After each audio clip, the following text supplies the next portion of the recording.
Hi, I'm Alex and this is Start DIY Today. In our last video, we went through tape measures and marking, and today we're going to get into cutting. The first power tool most people would generally use is either going to be a circular saw or a drill. We'll cover drills in a future episode. But today, circular saws are what we're talking about. I've got three saws here. I've got the very basic corded unit. A lot of people will start with this because they're readily available, they're cheap. Even new, they're not expensive, but secondhand market, $15, $20. You may even get a better deal at a yard sale or something. We'll then get into battery operated. They're my preferred, but there is advantages and disadvantages. We'll cover those. And then we'll get into the big worm drive circular saw. They're beasts. They are heavy, but they're powerful. They've got almost unlimited torque. They're definitely a tool you need to take seriously. I mean, all of these are. They can all do you some harm, and we'll cover that. But we'll pull it in tighter, and that didn't sound right. All right, we'll go down to the bench and we'll take a look at these individually. Okay, the first circular saw we're going to look at, we have a 7 1/4. It's a skill saw. Runs off from about 120 volt. It's obviously you plug it in. We've got 4,600 RPM. This saw, I'll be honest, I have never even run it. I don't know if it works. Now, let's just assume I bought this at a yard sale today for $10. First thing I'm going to do is I'm going to have a look at this plug, which looks fine. Let's have a look at the cord. We're really looking for any kind of damage. People will cut through the cord when you're using a circular saw. It's just one of those drawbacks to be aware of. All right, the cord is perfect. It's nice and flexible, so we don't have to worry about replacing the cord. That's something we can cover if people are interested. We can cover replacing the cord on power tools. It's a pretty simple sort of process, to be honest. It seems intimidating, but it's not. So our first features, you got a blade guard. Some people will take a blade guard off. I would not recommend it. These things are your friends. They can get in the way, but until you're very experienced, I would certainly not suggest it. The biggest danger is when this saw is winding down and you put your saw on the ground, it'll come spinning back, and when you've got a rogue spinning saw, even if it's powering down, it can do some damage. And I mean, it can damage the floor, it can damage you. Neither is a good outcome. All right, so blade guard's spring loaded. Say when you come out of a cut, it springs back. So I haven't barely even looked at this saw. Again, a feature they all have, you can adjust the depth. Let's see if this is seized. No, it's nice and movable. So, a bit of rust. All right, the way this works, you only want to cut through the material you're working with. You don't need the whole blade out. I think I'll have to oil this. So let's just say we were going to cut through this. We'd get our piece of wood lined up. Yeah, so we'd line up a piece of wood. We'd just move this until, I definitely need to oil it. So we just want our teeth coming through. We don't need the whole blade exposed. So then we go back to our locking mechanism, and then you just lock that down. So now, rather than having a full 7 1/4 blade, so having about 3 inches exposed, we've really only got about 1 inch exposed. And if something was to go wrong and you hit yourself, you'd rather have a 1 inch cut in yourself than a 3 inch cut. We're not gonna test that one out to see what's more painful. That'd be stupid. So our switch here is locked. We're not plugged in, of course, right now. I would not be holding it this way. So you'd push your safety switch, and then you'd pull your power button. So it is a two-handed operation. It just stops you accidentally picking it up and cutting yourself and then running it.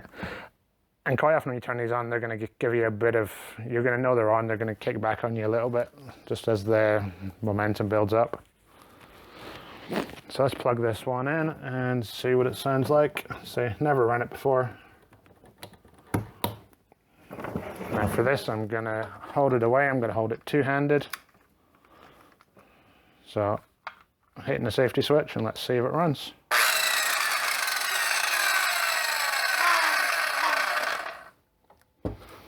Seems to run pretty good. All right, again, this is a 7¼ inch blade. We've got 15 amps, so you need to watch the size of extension cord you run with that, because that pulls a lot of power. As far as weight goes, compare them. It's probably 3 times the weight.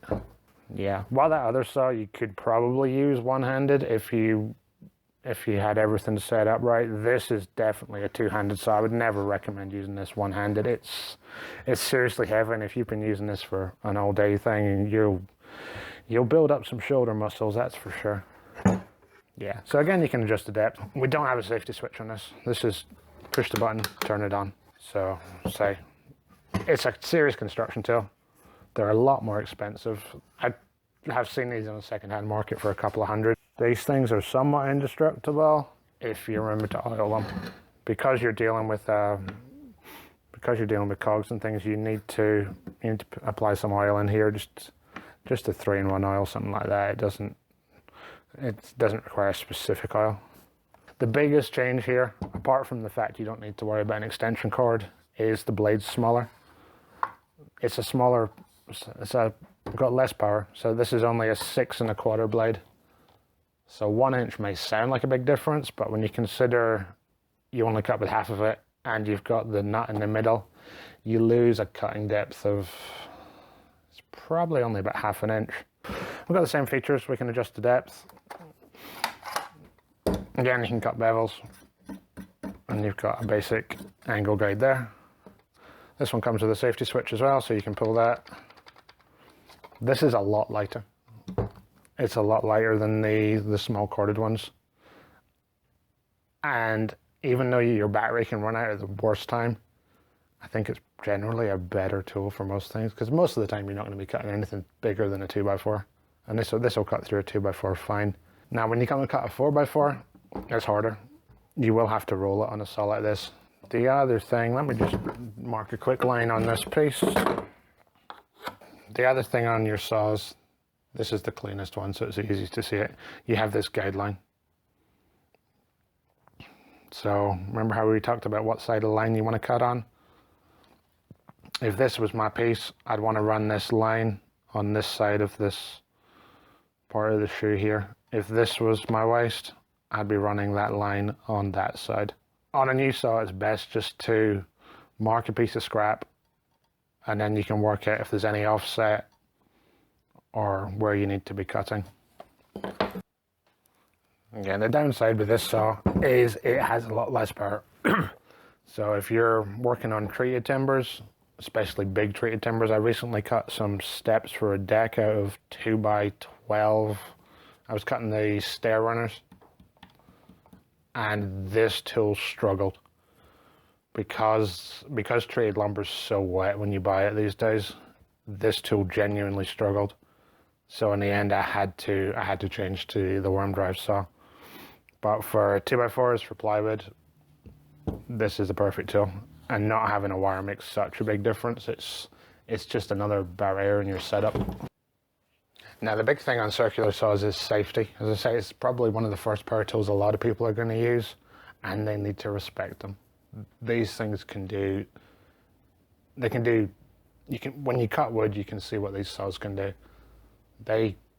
They'll cut through, heavy, hard pieces of wood.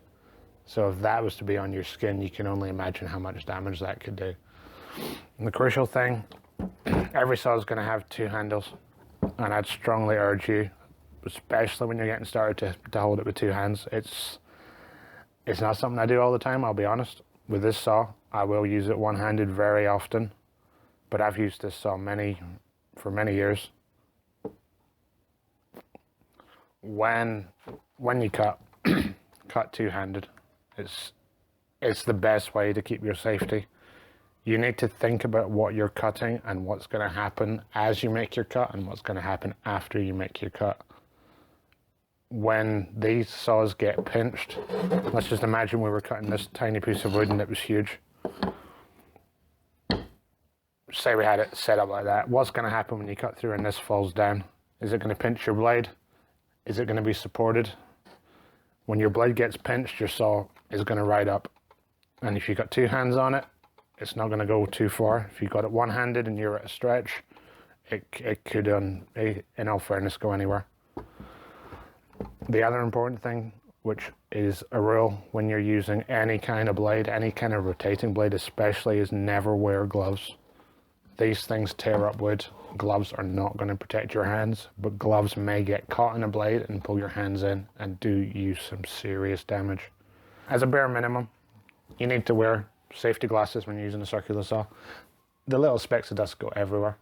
The little pieces of sawdust, splinters, they're gonna hit you in the face regardless. At least protect your eyes. Depending on the material, if you're working with MDF, you need to be wearing a mask. MDF is nasty. If you don't wear a mask, the rest of the day you'll be feeling it. I mean, just a few cuts in MDF will mess your lungs up for a few hours. If you do it long term, you need to look after yourself. So we already know how to mark it. So I'm just going to mark the line on here. We're just going to shorten this board by a couple of inches. So we're waist on this side. I've got my safety glasses on. All right. The first thing we do before we cut is we think about what's going to happen here. We're dealing with a very small piece of wood.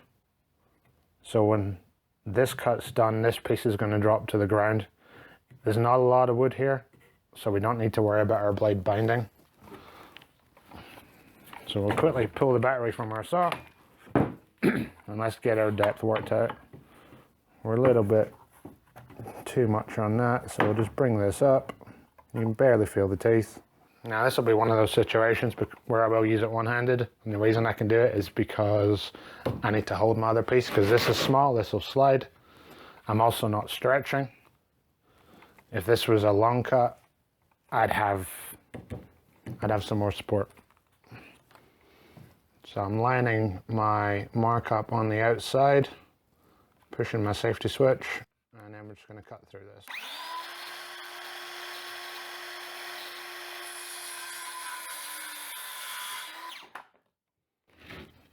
There we go, perfect cut.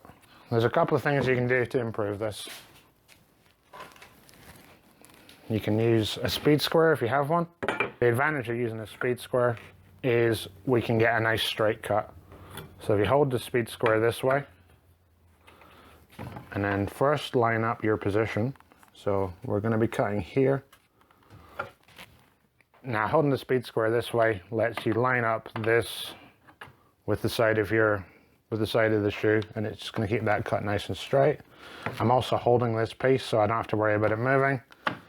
It also keeps my hand out, my free hand out of the way. So we'll just cut that again. This will be a lot straighter.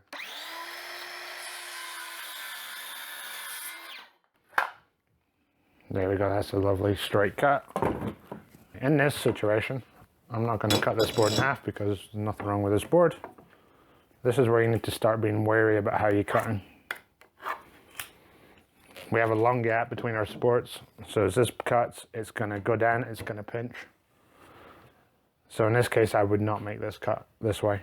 I would find a better way to do it. So a safer way to make this cut would be get a nice scrap piece of 2x4, plywood, whatever you've got lying around. The good part about only cutting the depth of our piece is we're not going to do much damage to this piece, so you can just reuse it for cutting pieces like this. But now I don't need to worry about where my work is going to go after I cut it. We're not fully supported on this, but we're over 3/4 supported, so nothing's going to fall. So our blade isn't going to get pinched, and we're not going to have a kickback to worry about it. So that'd be a much safer way to cut it.